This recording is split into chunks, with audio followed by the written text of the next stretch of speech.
Baik, selamat pagi teman-teman dan Ibu dosen. Perkenalkan kami dari kelompok 5, kami akan membawakan materi tentang analisis laporan keberlanjutan dalam perusahaan perbankan.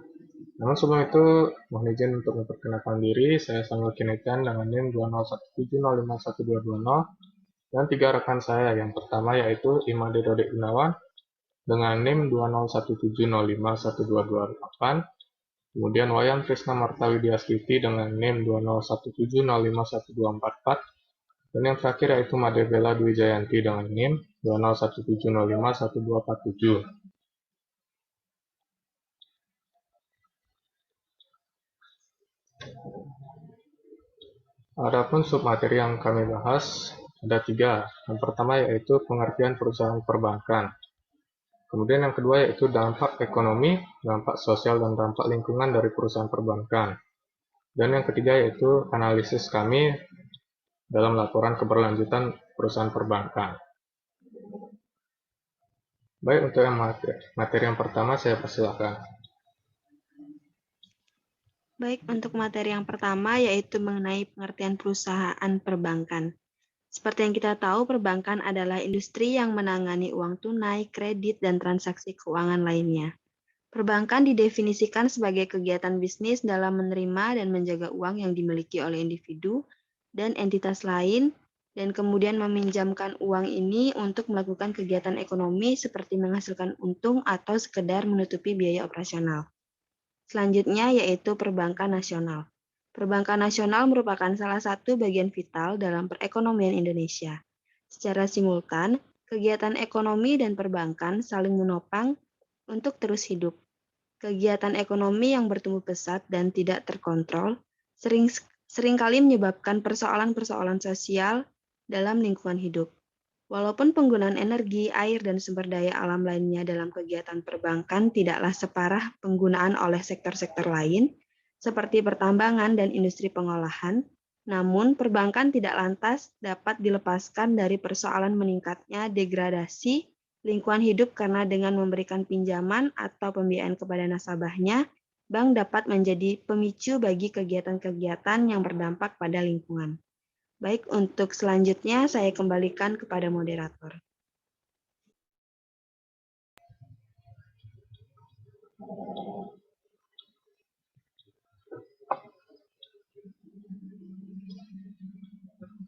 Baik, untuk materi berikutnya saya persilakan.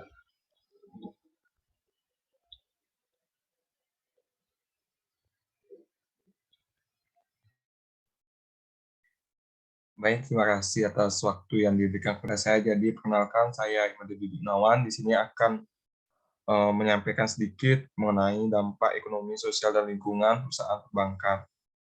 Nah, untuk yang pertama yaitu dampak ekonomi. Nah, di sini terdapat di dalam pembangunan, bank pada dasarnya menjalankan peran sebagai intermediasi dana masyarakat yang dikumpulkan kemudian dialurkan kembali untuk membiayai berbagai hal, utamanya ialah kegiatan usaha. Fungsi intermediasi tersebut dimanifestasikan ke dalam penyaluran pinjaman kepada dunia usaha. Pinjaman investasi dan pinjaman modal kerja merupakan dua instrumen kredit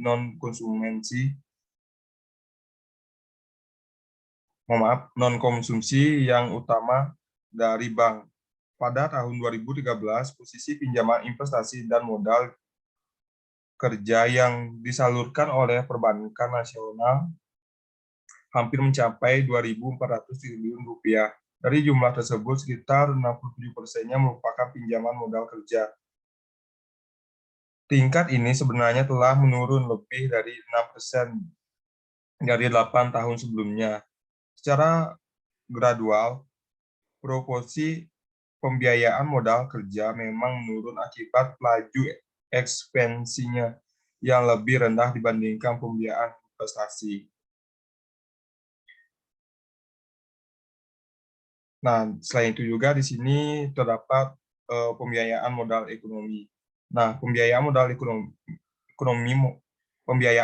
kerja menjadi instrumen perbankan untuk menyalurkan sebagian besar dananya.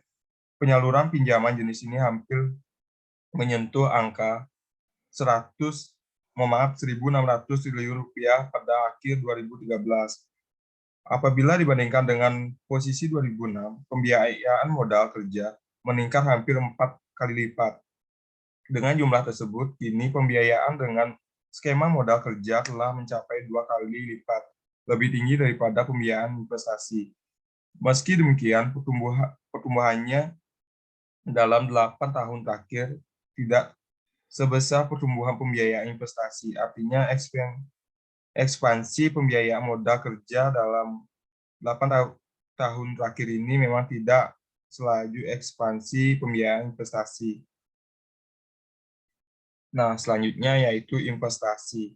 Pembiayaan perbankan kepada dunia usaha di dalam negeri mulai pinjaman investasi meningkat pesat dalam beberapa tahun terakhir. Dalam 8 tahun terakhir, pinjaman investasi telah naik lebih dari 5 kali lipat. Fakta ini menunjukkan adanya ekspansi pembiayaan investasi yang digelontorkan oleh perbankan nasional bagi dunia usaha. Tahun 2006 lalu, posisi pinjaman investasi perbankan masih berada di kisaran 150 triliun rupiah, namun tahun lalu pinjaman jenis ini hampir menyentuh angka 800 triliun rupiah.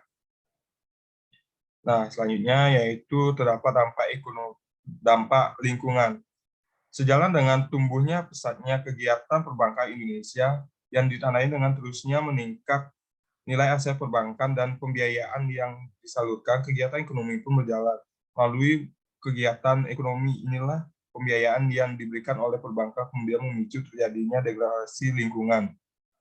Salah satu persoalan lingkungan yang menjadi perhatian dunia kini ialah melonjaknya emisi CO2 atau emisi ini dianggap sebagai penyebab utama terjadinya perubahan iklim dunia yang drastis. Nah, untuk yang ketiga yaitu dampak sosial. Perubahan ke gaya hidup yang lebih ramah lingkungan telah banyak ditetapkan oleh individu untuk membantu menyelamatkan bumi. Bukan hanya individu, korporasi juga memiliki peran penting dalam mendukung berjalannya gaya hidup ramah lingkungan.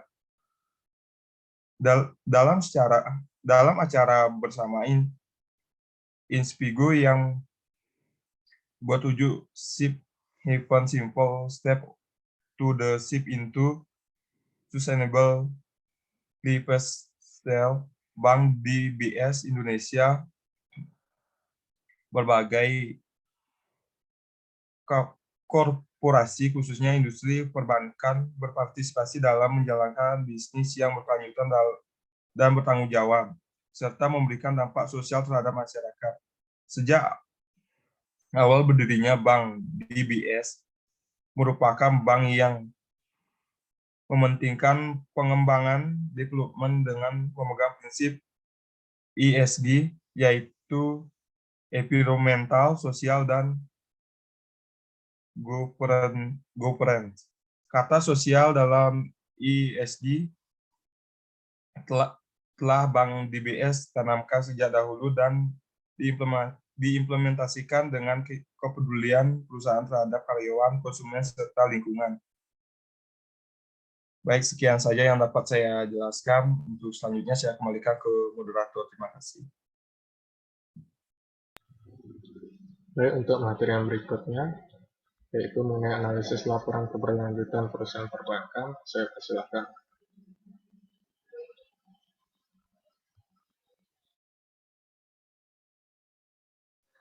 Baik, terima kasih untuk waktunya. Di sini saya akan melanjutkan materi tentang analisis laporan keberlanjutan perusahaan perbankan. Nah, kelompok kami menggunakan contoh laporan keberlanjutan dari PT Bank Sentral Asia. Nah, laporan keberlanjutan PT Bank Sentral Asia Tbk tahun 2021 merupakan kesinambungan dari laporan sebelumnya yang terbit pada tanggal 26 Februari 2020. Kami menyiapkan laporan ini untuk periode tahunan, yang dimana laporan ini merujuk pada yang pertama, Peraturan Otoritas Jasa Keuangan nomor 51/POJK 03/2017 tentang keuangan berkelanjutan. Yang kedua, laporan ini disiapkan sesuai dengan standar Global Reporting Initiative atau GRI 102-54. Yang ketiga, GRI-G4 spesifik sektor, layanan keuangan atau financial sector supplement disclosure. Yang keempat ada Swiss Stability Accounting Standard Board, kategori komersial bank. Yang kelima ada Sustainable Banking Assessment, Environmental, Social, and Governance Integration Pillars dari Worldwide Fund for Nature. Dan yang terakhir ada kerangka acuan Task Force on Climate-Related Financial Disclosures. Isi laporan mencakup informasi dari 1 Januari sampai 31 Desember yang disertai komparasi data 2 tahun sebelumnya. Nah, baik, sekian dari saya kembalikan kepada moderator. Baik. Nah, bisa saya simpulkan, yaitu pelaporan keberlanjutan pada sektor perbankan, seperti pada Bank BCA, Bank BJB, Bank BNI, dan bank-bank lainnya, mengungkapkan kinerja keberlanjutan, yang dimulai dengan mengidentifikasi topik keberlanjutan yang relevan bagi perusahaan, terutama topik yang berkaitan dengan konsep keuangan berkelanjutan, serta pengaruhnya terhadap pemangku kepentingan dalam perusahaan tersebut. Selanjutnya, perusahaan pada sektor perbankan akan menentukan topik dan material yang akan disajikan dan dijelaskan dalam laporan keberlanjutan perusahaan mereka yang terdiri dari 3 aspek. Yang pertama yaitu aspek ekonomi, kemudian aspek lingkungan, dan aspek sosial. Setiap aspek yaitu yang 3 tadi, ekonomi, lingkungan, serta sosial itu terdiri dari beberapa indikator yang perlu diungkapkan oleh perusahaan sesuai dengan pilihan topik dan material bagi perusahaan tersebut.